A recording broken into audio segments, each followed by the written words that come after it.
जय श्री कृष्ण। श्लोक 7।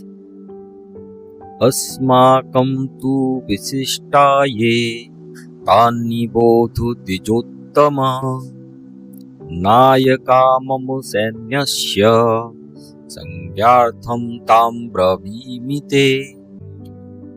तो हे ब्राह्मण श्रेष्ठ, हमारे पक्ष की ओर के उन सेना नायकों के संबंध में भी सुनिए जो सेना को संचालित करने में विशेष रूप से निपुण है। अब मैं आपके समक्ष उनका वर्णन करता हूँ। मतलब दुर्योधन जो परेशान है, भयभीत है और अंदर ही अंदर से डरा हुआ है, वो गुरु द्रोणाचार्य से इनके बारे में बात कर रहा है। यहाँ कौरव सेना के प्रधान सेनापति द्रोणाचार्य को दुर्योधन ने द्विजोत्तम, द्विजन्मा में श्रेष्ठ या ब्राह्मणों में सर्वश्रेष्ठ कहकर संबोधित किया है। उनसे जानबूझकर अपने गुरु को इस प्रकार संबोधित किया। द्रोणाचार्य वृत्ति से योद्धा नहीं थे, वे सैन्य शिक्षा के आचार्य थे। एक कपटी नायक के रूप में दुर्योधन अपने मन में अपने गुरु की निष्ठा पर निर्लज्जता पूर्वक संदेह कर रहा है। विधर्मी और दुधर्मियों का कोई धर्म नहीं होता।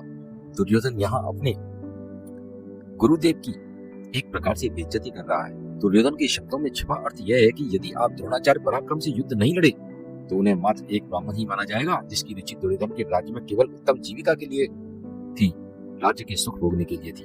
ऐसा कहकर अब दुर्योधन अपना और अपने गुरु के मनोबल को बढ़ाना भी चाह रहा है और इसीलिए वह अपनी सेना के महासेना नायकों की गणना करने लगा है।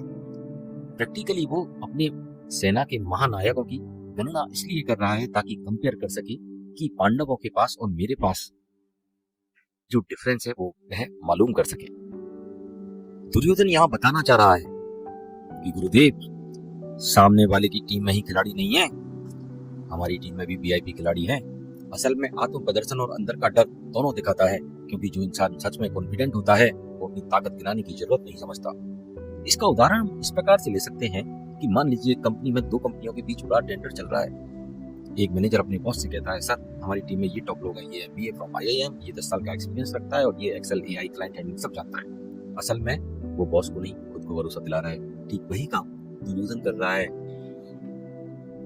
मैच से पहले कप्तान कहता है, हमारे पास बैट्समैन है, ऑलराउंडर है, तेज गेंदबाज है, हमको कोई नहीं हरा सकता। बस ये कॉन्फिडेंस पाने के लिए एक खोखला सच है।